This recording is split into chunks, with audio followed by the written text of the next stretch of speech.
Thanks for clicking. My name is Mark Mitchell. I'm a mortgage broker here in London, Ontario. LSTAR released its November report for London's real estate data, and many, including myself, were expecting that prices were going to go up as concerns about inflation and impending interest rate hikes were going to force buyers into the market. And go up they did.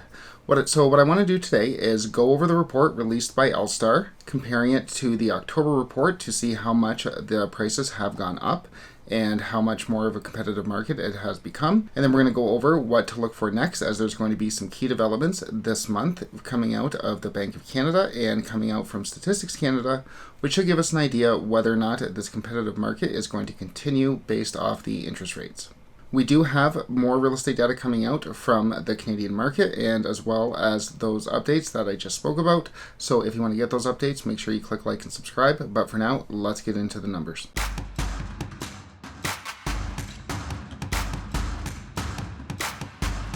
Everybody was shocked last month as London's average house price reached over the $650,000 mark for the first time, hitting just over $652,000.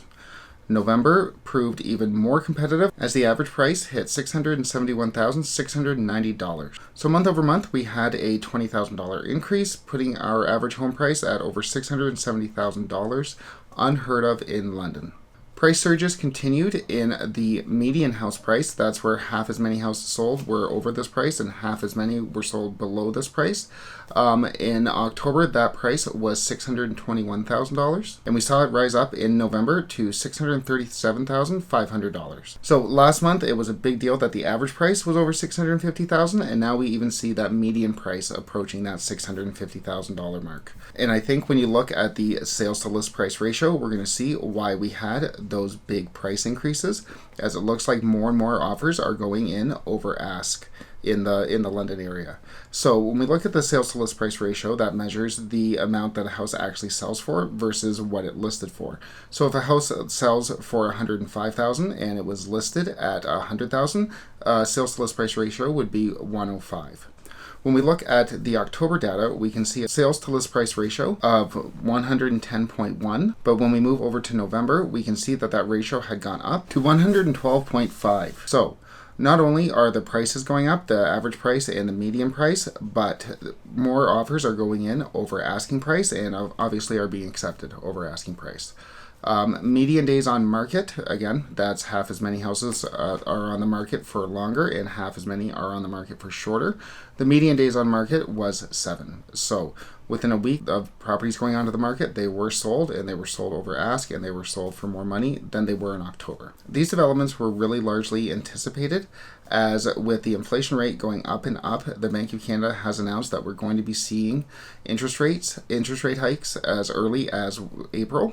Some are even predicting that we're going to see them in March and maybe even February, although the Bank of Canada has taken pains to stress that April is not the minimum. What we do know is that they are coming down the pipe, so I think, and actually I know, a lot of buyers are rushing into the market to try to buy and save that extra bit of money before interest rates go up, and they end up getting priced out of the market. So I would think that we're probably going to see more and more of this in the next few months. Mortgage rates definitely have gone up by substantially over the past few months. Last year around this time, we were doing mortgages around 1.6, 1.7. And right now I've just seen them come in around 2.6. So we're looking at around 0.75% to 1% difference in the course of a year. So definitely, people are not wrong to be rushing in to get those offers to get into the market at a cheaper rate.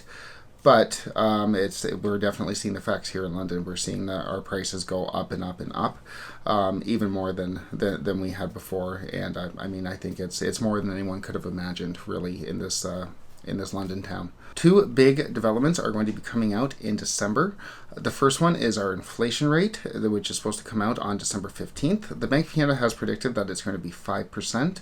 But if it is over that 5%, I could seriously see them moving up the pace of their interest rate hikes closer to that February range. The Bank of Canada is supposed to keep a interest rate of 1 to 3%, so 5% is obviously quite high. And rate hikes are coming to tamp that down. So the higher inflation goes, the sooner we can probably expect to see those interest rate hikes come into effect. Second big development is going to be whether or not the Bank of Canada has its mandate expanded by the end of December. They are hoping to get their mandate expanded to include full employment. So if they do get that mandate, we could see them let inflation run a little bit higher without those interest rate hikes. So we do have these kind of two interconnecting features. We have the inflation rate and what the Bank of Canada is tasked to do by the government. We will have updates on both of those as they come out. Definitely right on December 15th, we'll have an update on that inflation data. And as soon as we hear more about the Bank of Canada's mandate, we'll have a video out for that as well. If you want to get those updates, make sure you click like and subscribe, and thanks so much for watching.